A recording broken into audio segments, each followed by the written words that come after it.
Hello বন্ধুরা, রোহন কিচেনে আবার একটি নতুন পর্বে সবাইকে জানাই স্বাগত। আজকে আমি আপনাদের সঙ্গে শেয়ার করব দুর্দান্ত টেস্টের শোলপোনা টকের একটি রেসিপি, যেটা গরম ভাতের সঙ্গে খেতে খুবই সুন্দর লাগে। তো চলুন, শোলপোনা টক বানানোর জন্য প্রথমে আমরা শোলপোনাতে লবণ ও হলুদ মাখিয়ে নেব। এবার আমরা আমচুর ভিজিয়ে রেখে দেব 5 মিনিটের জন্য। আমচুরে দিয়ে দেব পরিমাণ মতো জল, দিয়ে 5 মিনিটের জন্য ভিজিয়ে রেখে দেব। এবার টকে আমরা ঢেঁড়স দেব, তাই ঢেঁড়সটা ভালো করে ধুয়ে রিংয়ের শেপে কেটে নেব।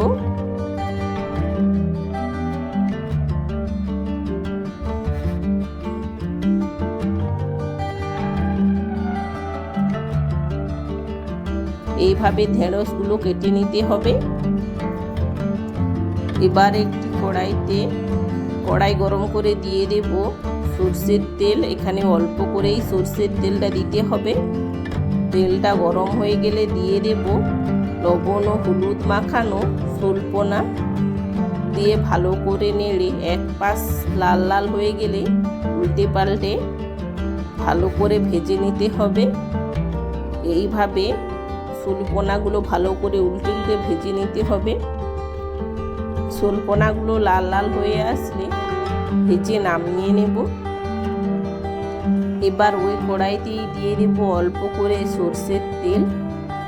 তেলটা গরম হয়ে আসলে দিয়ে দেব 5 ফোড়ন, দিয়ে 5 ফোড়নটা লাল লাল করে ভেজে নেব।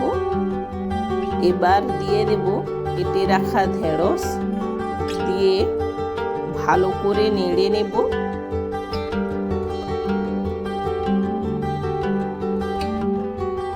যেহেতু ঢেঁড়সে একটু হড়হড়ে ভাব থাকে, তাই ঢেঁড়সটা ভালো করেই নেড়ে নিতে হবে। ঢেঁড়সটা ভালো করে নেড়ে দিয়ে দেব পরিমাণ মতো লবণ, দিয়ে ভালো করে নেড়ে নেব।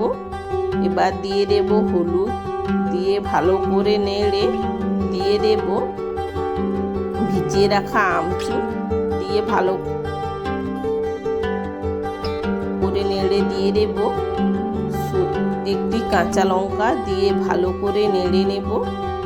এবার দিয়ে দেব বেটে রাখা সরষে ও কাঁচা লঙ্কা, দিয়ে ভালো করে নেড়ে গ্রেভিটা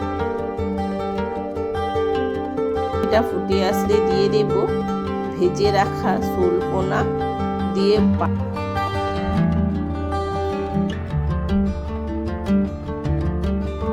5 মিনিট ফুটিয়ে নেব।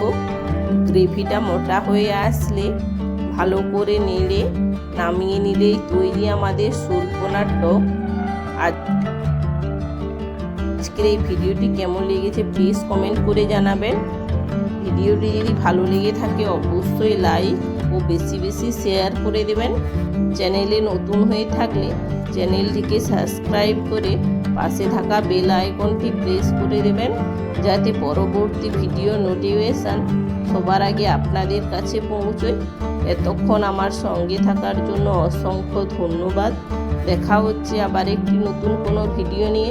ততক্ষণ ভালো থেকো, সুস্থ থেকো।